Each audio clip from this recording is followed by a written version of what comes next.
Hello, this is the GameThinkTalk podcast. I'm Matt Flavai. Over there is Matthew Owen. What's up? Hey. We're gonna have a quick discussion all about Doom VR. What's the deal, Matt? What kind of concessions did they make to get this into VR? Does it control like Doom? Is it on rails? Is it like Pokemon Snap? Whoa, I never even thought of that. Like an on-rail shooter Area 51 style? That would be cool. Let me correct you right there, Matt. It's not Doom VR. It's Doom VFR. Right. And the F stands for a bad word. Friendly. Like BFG. Uh-huh. I said in my review that'll be posted on a 90skid.com soon, I said it virtual fragging reality. So what Doom VFR is it's a spin-off, okay? So it's not a reimagined version of Doom from 2016, but it takes place in that universe. It's a spin-off story that takes place before, so it's a prequel in a way. But no, Matt, it is not an on-rail shooter. It plays like Doom 2016, meaning you're going to be running through hallways, fast-paced action while you blast demons and stuff in the face with an arsenal of weapons. Along the way, there are a few mini-games that are meant to be used with those motion controllers. But beyond that, it's the Doom you've come to know and love. Of course, there's some concessions in visuals and how many enemies they can have on screen. But all told, it is a pretty succinct version of Doom 2016 that really aims and hits, or it hits the tones and the themes of the original, but it's not just a rehash. It's fun. It's a good time. Do you think it was worth taking, because of the concessions they had to make, you think it was worth even calling it Doom? You think they should have just kind of gone, like, should this have been a different IP, or do you think this works because it was easy for them to sort of reuse the assets and it was just like a cheap way for them and also a way to bank on a game that did really, really well? So that's the exact reason. It's not a $60 title. This is a $30 title, and what it contains is a 3-hour campaign. All the levels are new, but the assets, like the enemies, all the guns are the same, all the upgrades are the same, and all the power-ups are the same as Doom 2016. So they didn't really have to make anything brand new. It's just a nice chunk of Doom content that takes place within the world, and the narrative itself is, like I said, tied to Doom 2016. So having it be a Doom game really does it service. And like I said, there's a very specific kind of first-person shooter, and Doom 2016 is that very fast-paced, guitar ripping, lots of blood and gore, and I think it's a good sell on that IP. So making it another, like whatever, zombies from the dead or demons from hell or whatever, I don't think would have worked as well. So what's with the teleporting? Because I see that you can move. I'm glad you normally, asked. And then I also see a lot of teleporting going on. So if you're watching this, this is a stream that I did, the end of the game, actually, the last few levels. There's only 8 levels in total, so if you're watching this, I think this is the 4th level, maybe halfway through the game. There is 3 ways you can control in Doom VFR. You can use a DualShock 4, and how that feels is just like you're playing any other first-person shooter. You can turn freely, you can move freely, but all the aiming is done with your head, okay? That is the DualShock 4. Now, the way you can play with the moves is you have these move controllers. One hand is your gun, boom, boom. Right-handers only. Sorry, there's no option for left-handers. Hopefully there'll be a patch. And the left hand is kind of how you're going to do your movement. Teleporting is very easy because you aim and you teleport quick, and you are allowed to get large spaces quickly. Unfortunately, the actual free movement, moving in different directions, is directional dashing. So these buttons all have a specific direction, like dash up, dash back, dash left, and dash right. And you'll do like maybe, a 5-meter dash in one direction. But since there's no visual representation of these move controllers in the game, it's just a gun, it's very easy to forget what buttons do what, and they're not laid out in a way that feels natural to use. So you're going to be moving around awkwardly, and to get through the level quickly, because a lot of Doom is being able to move fast and shoot fast, you're going to want to just teleport around unless you use the DualShock 4. Now, the third way to play is the aim controller, which I didn't get to use. That is not something you just put the move controllers in. It's its own controller. I think it's $50, but that has an analog stick. Unfortunately, when you're playing with that, you're using 2 hands on a one-handed weapon, and then the left arm. It starts as an arm, but then it turns into a grenade launcher. Kind of just seems to jut out from a static position in your neck. And then, so you're doing this weird cross between. Just like Skyrim VR, if you use the move controllers, you're sacrificing precision, but you're independently moving the guns, throwing the grenades, feels fun, feels cool. With the DualShocks, you get precision. It feels like you're playing a first-person shooter immersively, but your guns are going to be jutting from your neck and in this constant position. So they add and detract from the experience overall. But I would say I preferred the DualShocks for that precision, especially because it's a game like Doom. But I did play quite a bit in the move controllers due to audience request. And hey, I mean, it is fun to shoot people. But you would say definitely the controller is far and away the best control Yeah, method? which is interesting because I played 35 hours of Skyrim VR and only played with the DualShock for maybe an hour of that time. I would say that this one comes down to preference. If you see in the video, I found it's not difficult to teleport. You know, it's not like the move controllers aren't a actual way to play the game. I think I beat the last boss using the move controllers. It will be preference. But the game is only 3 hours, and it might take you an hour to figure out those move controls. So I recommend just kind of going with the DualShock 4 and maybe trying out a level or two with a VR. There's some unlockable stuff that we can talk about in a little bit, and that is a good area to kind of figure out what control preferences you like without sacrificing the quote-unquote new content in the story. So, just going back to what you had said, could you just clarify a little more about what you meant with the boosting? So it's not Yeah, like it's not your think usual dash. analog movement. It's only dashing and boosting?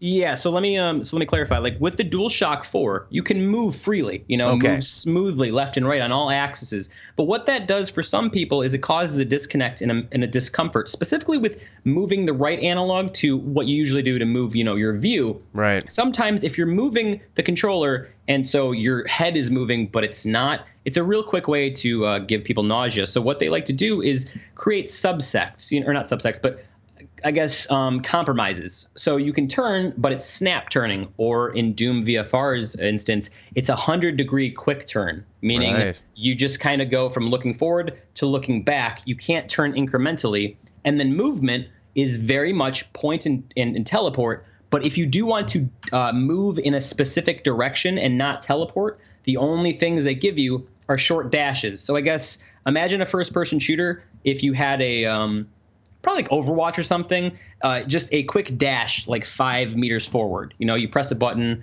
like a combat dash. That's essentially what you're getting, but on the face buttons. And since they're laid out like this and not like a normal, up and down, it's like this one is up, this one is down, Right. this one is left, and this one is right. And it's not, oh, I press it and I'm moving. It's I press it once and I dash over this way. And sometimes, like dashing forward, you don't actually dash forward. You might dash a little bit to the left and right. So it's not precise enough to feel comfortable all the time. And you might have to learn how to do it. And that is also not super fun. Wow. So that sounds incredibly unintuitive. So Yes. so I'm Yeah. imagining that the nausea and the disconnect must be a big enough problem that they're willing to risk trying this. I mean, they're coming up with these new solutions. I mean, to me, that sounds so wild of a solution that must be a pretty big problem to use. They must have tested it and found these big problems with people, the people that are throwing up and all this stuff. Well, it is a thing that pops up, especially with games, like I said, that do that with that free movement. That is the one thing. Some people are like, I look down on a big cliff and it makes my stomach drop. Yeah. That's something that may or may not happen. But regardless of how much VR legs you have, the one thing that is a surefire way to maybe cause some discomfort, like me, it doesn't really affect me because I've played a whole year of this stuff. It's not really, doesn't really screw me up. But that's the one thing that may, regardless, cause some discomfort is that quick moving. I guess the one thing it comes down to is we're still in the infancy of VR, specifically with these controllers for PSVR. And up until just Skyrim VR, there wasn't really a great, there wasn't a standard control scheme that everyone uses. Even Solus Project, another game that used free-forming movement, completely had a different setup. Skyrim VR was the first game, I think, to make one that felt natural, and Doom VFR just happens to come out a week later. I think maybe if they were smart, they would change the controls and offer a patch that moves more like Skyrim, because Skyrim is what you want. Quick turning, but you can move in one direction smoothly. But I think it's also, like I said, it's just a matter of games are still young in VR. They're trying to figure out the controllers, and each developer is going to do it a specific way, kind of like the beginning of first-person shooters on consoles, until they figure out one good method of doing it. Skyrim VR may have figured that out, but Doom VFR, like I said, came out a week after, so they might not have had time to fix it. And the aiming is done with your head? Yeah, so if you're using the DualShock, the cursor movement is where you're looking. You're moving your head. If you're using the moves, it's just, like you would do in the Until Dawn game. You're shooting the gun and you're aiming normally. You don't have a cursor, but it's where your hand is pointing, versus playing the DualShock. This is how you're aiming. Because moving the camera up and down doesn't really do anything, because that is the thing that really messes you up. Right. But yeah, so it feels better that way too. You can look places quicker without moving quickly. So with the move, you could use your head to look one way, and you could the aiming is separate from your head movement with the move controllers. Yeah, so like I could look to my left and then shoot a guy in front of me like this. Okay. But the problem is since there's no incremental turning, there's only the 180. You're going to have to start moving around in your space a lot. And in Skyrim VR, there is always an indicator that tells you where your PlayStation camera is in your room. With Doom VFR, you can play for 30 seconds, and unless you're keeping track of which way you were actually moving, you end up in the bathroom. And that's what happened at least 4 or 5 times. I'd be playing, you know, and I'd be like, hey, I have to do this real quick just to make sure I'm not going to punch a wall. And that ultimately takes you out of the experience. So, yeah, it's more immersive to shoot like that. But at the same time, every minute or so, you're going to go look around. OK, and we're back in the game. So preference. Wow. OK, so we're seeing it's pretty interesting. It kind of reminds me of when 3D gaming came out and you saw these different ways that people were doing it because they didn't really know how to do it. Like, how do we figure out which way feels the best? Yeah, it's like the way, like the difference between, say, Mario 64, Crash Bandicoot, Night Like I said, it's Saturn. like early FPS. Halo was like the game that made, you do dual stick, you know. FPSs before that on N64 and stuff, those barely had strafing because you had the C stick. So it wasn't until Halo and a few other games on PS2 really stuck to the thing that we have this modern control scheme we understand today. You know, pressing in that right stick to knife somebody, that wasn't until like, you know, early PS3. So we're still trying to figure out with the PSVR and VR in general. Because VR, you know, PlayStation VR, they have the Move controllers. Oculus Rift have completely other different controllers, and the Vive as well have different controllers. So if you're trying to release on multiple platforms, you got a bunch of different control schemes and not one standard of how to use them for your genre, which is, you know. When I grabbed the PS4 after I hadn't really been into gaming for a while, I was most thrown off by, I was like, oh, they moved shooting to R2 instead of R1. And that to me seemed crazy, even though those are literally triggers. So imagine trying to relearn a controller while you don't have a visual representation of a controller in a virtual world. You know, it does take a while to get used to. And when the game itself is just under 3 hours, even if you take your time to look around and find the collectibles, you don't have long enough to really get situated. So you go for the easiest and the thing that feels the most comfortable but still gives you immersion, which for me was the DualShock 4. Wow. I'm sure if they figured out the aim controller well, because there's games like Farpoint for PSVR that really utilize that aim controller well. But from what everyone's saying on specifically the subreddit for PSVR, it just doesn't feel like it was made with the aim in mind, but rather adopted to it, which is, you know, for a $50 kind of additional device, you want some support, not just a shoehorned version. So overall, it's a cheaper game. You would say that it's worth it. It just has some things that it could learn from Elder Scrolls. Yeah, so control scheme-wise, you know, I would wish that there would be a better way to specifically use smooth movement with the moves. So I feel like I have some sort of precision over my locomotion in the game world, but also have that cool, I'm aiming the shotgun. So that would be something cool. But overall, yeah, it's like I said, it's a 3-hour experience. There's 8 levels in total. Each level has 3 challenges. So like, you know, teleport into 10 enemies or kill a big enemy with a pistol. Doom 2016 also had these challenges. Each map also has a few hidden collectibles for upgrades to your weapons, but they also have these little plush guys called Doom. Well, they're Doom Guy collectibles. They're like little plush toys. And what that does is unlocks the best part of the game, in my opinion. So just like in Doom 2016, when you find these little plush toys, they unlock a classic Doom map that you can play completely in VR. Now, it's not original Doom. It's the original Doom map, you know, pixelated and all just like that, but it has the modern enemies and the modern guns. And being able to play that in VR was an experience I didn't know how badly I wanted until I hopped in. Wow. It's towards the end of the stream, so if you can skip forward, you might be able to find it in the last like 20 minutes there. But I had a good time just kind of, you know, attempting a speed run, and it was weird because a lot of those old first-person shooters, it is like remembering a maze. You know, it's remembering the layout of the game, and then when you're hopped right into there, it's like a maze that you've learned already. But everything, it's this cool nostalgic hop back, and in some ways, Doom classic maps. Since a lot of them are open and labyrinthian, they're much quicker than Doom VFR. With Doom VFR, everything looks pretty realistic. So you're trying to take in your surroundings and see everything. And, there's a level of creepiness kind of to it. It's not a scary game, but I guess there's a level of horror to it because it's gory and demons. But classic Doom is so bright. You can see everything. You just see the enemies. You're dashing all over the place super fast. And it's simplistic. It's a really, really cool way. And I think it's the best part. Unfortunately, there's maybe only...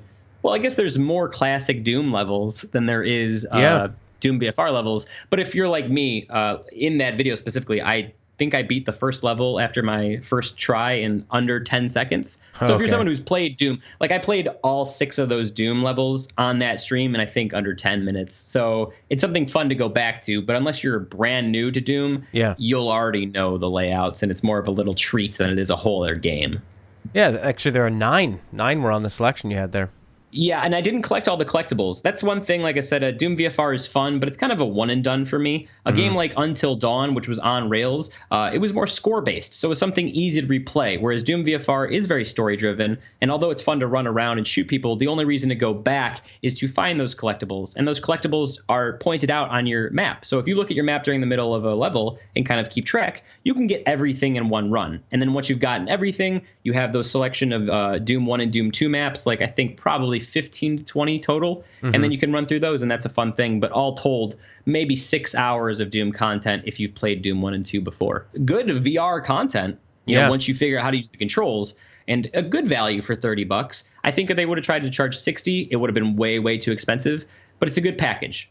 Unfortunately, there's some concessions. Mainly, the one thing besides controls that popped out for me, and this is something that you can probably attest to, is the lack of music selection. So Doom 2016 had a great original soundtrack, very heavy metal, some really cool synths and stuff, and that really made the experience. And Matt, for someone like you, a musician, you know just how much a variety of music can set the tone of an experience, right? And so they do use some tracks from Doom 2016. So when the combat starts, it's like, banging guitar and, oh yeah, I remember this song. But out of the 8 levels, there's maybe 2 combat tracks. So by the 5th level, that dun dun dun dun dun dun comes back in, and you're like, all right, I mean, yeah, this is the same song. Right, yeah. So, and I don't know why they didn't just add 3 or 4 more. Not all the music is the same, but the combat music is when it gets the loudest and where you really hear it and they're meaning you to hear it. So I wish, especially for how absolutely amazing that Doom soundtrack was. I really wish there was more of it. And additionally, with the shortness of the game and the control scheme problems, I ended up rating it a 7.5. But it's a pretty good buy, especially if you're looking for something on PSVR and you don't have a huge library. Wow. Well, there you go. So a soft recommendation, and play with the PS4 controller. Yeah, I would say if you have the opportunity where like somebody has played it already, or your friend has bought it, or maybe like there's some places you can rent it, because there are physical releases. I would say give it a rental, because I beat it almost all. I think there's one level I didn't play on stream, but all the streams together were maybe 2.5 hours. And that's including my time with the classic maps. And then once I was done, I just finished it and wrote up my review, and I don't really feel the need to go back. If I'm going to go back to a game, it's going to be Skyrim VR, let's be honest. So yeah, if you can not get it for $30, that might sound like, something rude to say. I would say it's worth less than $30. But if you're forced to pay full price, there is many other PSVR, specifically PSVR games, that are a bigger waste of money. Being as nice as possible. You can spend $30 in the PSVR store and come away with utter crap. If you spend it on Doom VFR, at least you're going to have a good 4 hours of time, So. But speaking I recommend it. Speaking of money, I was taking a look at, I was talking to somebody today about backwards compatibility and the difference between console and PC pricing and that kind of thing. And I was looking at what PS2 games cost on the PS4, which I'm fine. And up there, actually. They're a bit expensive. Like I'm all like, I know things cost money, and like I have a PS3 if I want to play PS3 games, but I'm fine for paying like $10, $5. Like I think PS1 games should cost $5 to move them over, maybe $10 for the PS2, because it's not an upgraded version, really. Yeah. Anyways, they can gouge those prices. Like if they wanted to give you Final Fantasy VII, they'd make it $20. I think they did. They will. Yeah, convenience wise, they should be $5 or $10, and that's it. We're not reinventing the wheel here. But Yeah. that's kind of what they did with the Xbox games on demand for the original Xbox games on 360. They were $20. But go ahead, yeah. So this is a bundle that's out. It's $100. You Okay. get Bully, Max Yes. Payne, Yes. The Warriors, Yes. Red Dead Revolver. Okay, I mean, I have that physically right over here. It's a good Revolver, game, but yeah. right? Not Redemption. Not Redemption, but Revolver, yeah. And Manhunt. For 100, I would say that's a $50 bundle, if not a 40, because not only can all these games get bought for under $10 consistently, but yeah, they're all old games. Is that put out by Rockstar? I would 'Cause that's imagine Rockstar. so. All of that, yeah, but I didn't know if that was Rockstar, if that was like a Steam bundle. I you mean, said? they're all Rockstar games. But that's what I'm saying. Like that price, is that on www.rockstar.com? Is that on No, that's Steam? on the PlayStation Store. Oh, okay, sorry. Those are didn't hear like you. that's the PS2 on PS4. But isn't that crazy? I mean, the whole point of people, you want to entice people to buy multiple things at once, and the enticement is that it's a deal. Well, here's the thing is that, I mean, this is a whole other conversation because it's a lot of logistics and how things are bought. But if you look at the PC market, specifically software, and you look at the console market, everything is the opposite. Try to go out and buy a physical copy of a PC game. Good luck. What does that even mean, physical on PC? But go on Steam, games are $3. You know, games that are super popular just this year are like $20 or $30 during these sales. Now you flip it, consoles, GameStops and stuff like that, you can get copies of used games for $18-20. The physical copies go on sale. Yeah. But like you just said, if you try to go buy a digital version of something, digital maintains its value on consoles. Yeah, and it does. So it's this weird like flip of everything. And I think that's just because the PC market is way more open to indies. And generally speaking, I mean, this is just a theory. I think the expectation is that you're not supposed to pay $60 for a PC game, because for the longest time, PC games didn't need to be $60 to be good. Indie games were $10-15. And I think we're now just getting that on consoles. And so that might be fluctuating the market. But for as long as I've known, all my years working at GameStop, we would get, like on Call of Duty night, you get 500 copies for each system. And then for PC, you get 4. We're talking about Call of Duty. So the physical market for that is completely gone. It's all digital. And now consoles seem to be going towards all digital now, too. Yeah, I mean, there are so many copies of those AAA games still out for the PS3 and Xbox 360. They're so cheap for you to go pick up, but yeah, Can't if you get try away to with grab charging it $100 for those, because they're trying to get rid of it. Whereas they're trying to get rid of every day. To them, it loses value until it becomes a collector's item, which won't be for too long. And by that time, GameStop, as we know, will probably be very different. Whereas the digital, they can just keep that price ratcheted up real high. But we're seeing more sales on PSN. They're getting more into this. They always find an excuse to have a sale once or twice a month, and they know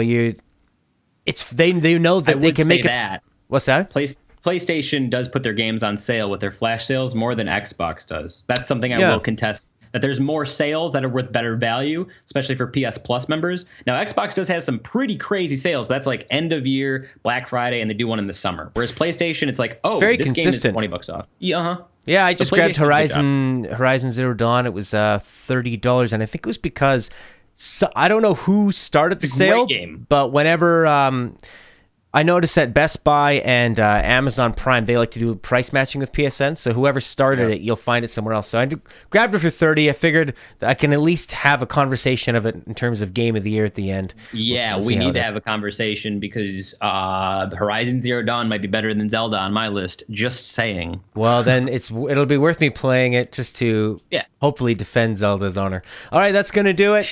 You can find our stuff on a90skid.com. We're talking news. Reviews are up there. Opinions. Doom VFR review should be up by the end of this day. Maybe a video review to follow, but a 90skid.com for that. Mm-hmm. And we're streaming here Tuesday to Sunday, 9:30 a.m. Eastern Time, doing a bunch of JRPGs. We're doing Lost Odyssey from the creator of Final Fantasy 1 through 10. It's been good.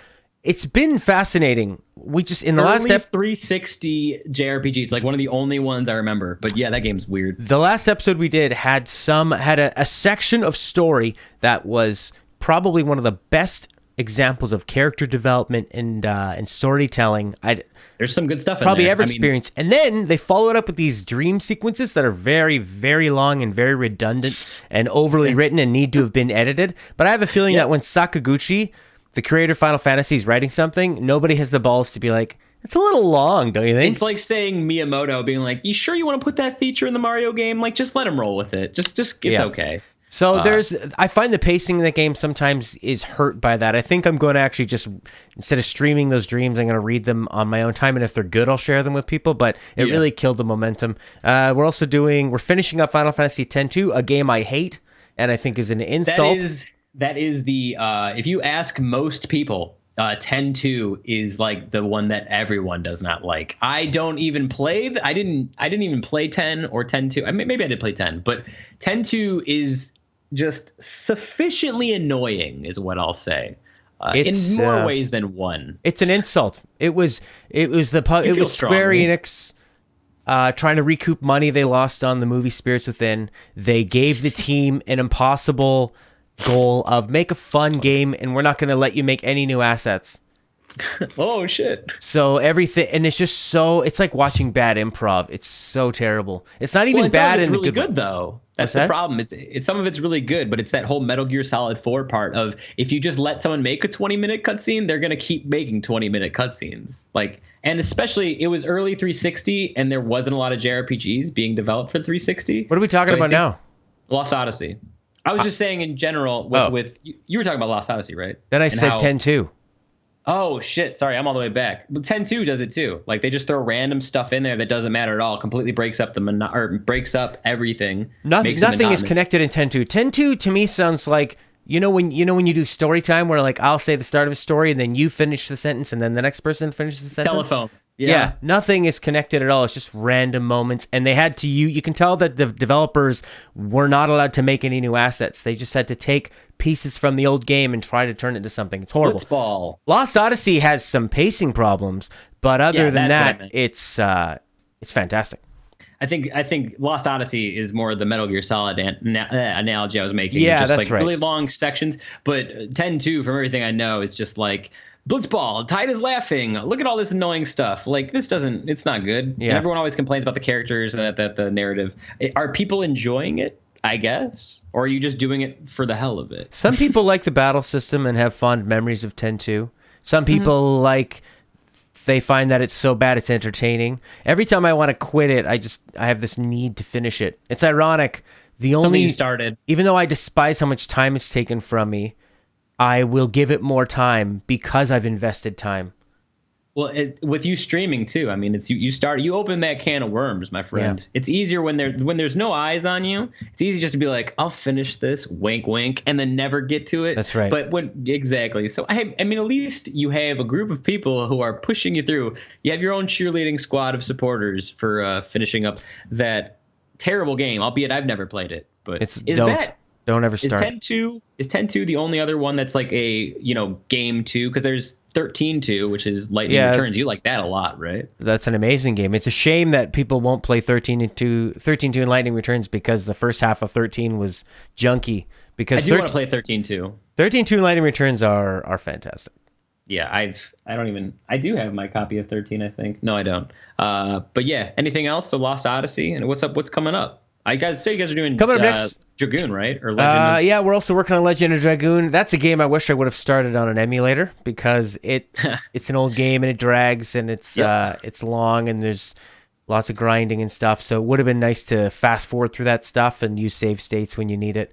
But it's got interesting boss battles. You can tell that they were not as polished as a Squaresoft RPG. They have the really bad habit of not showing the characters' faces. Even if they are blurry, it kind of makes it hard to connect with characters a lot of the time. Well, you want to be able to see your character's face, so you can put a face to the name, like they say. Exactly, but it's a lot of like who's talking there. Even in like more limited areas where they only had pixel art, they still showed you the face. You can imagine what Terra looks like from Final Fantasy VI, for example. Just a different way of storytelling. I still think that you should gear up 2018, do Earthbound, my friend. I put like 10 hours in that game, and it's Earthbound is a game that the combat is definitely the worst part. It's all about the story. Oh yeah, combat's really bad. Like in Earthbound, in order to revive a party member, you have to go all the way back to the town. Unless you have like one of the revive items, you have to go all the way back to town and then pay somebody to revive. Yeah, but okay, is the person called EA? Pay us all your dollars for Chewbacca. No, but coming from me, and you know how much I don't mess with JRPGs. Yeah. I put 15 hours into that, and that's purely because the story they're telling is unique enough and transcends the genre. It's still an interesting story because it's got heart and it's weird and it's super weird, and use a walkthrough because it makes it better. And I have no problem saying that. But yeah, I think Earthbound, in the way that your Undertale playthrough was fun for a variety of people, I think Earthbound is something everyone can get behind because you can name your own characters in the beginning. It's so fun. And like the coolest thing I like about it is the very beginning. They're like, "What's your favorite thing?" And I was like, "Bass." For no reason. It's like bass. And then the first special attack you get is like Psy bass or Psy whatever you want it to be. So it's like cool. It's early ways of kind of subverting expectations. And in the RPG genre, I don't have many expectations in the first place. But of those I do, it's the tropes and the cliches that they like to subvert. So good time. Okay. Shouts out to Earthbound people. 30 Well, years. I'll let you get over to your Capcom stream. Yes, they're doing that right now. I should check out, see if there's a new Mega Man. All right. See you later, everybody. Bye, Matt. Bye. Thanks for listening and watching.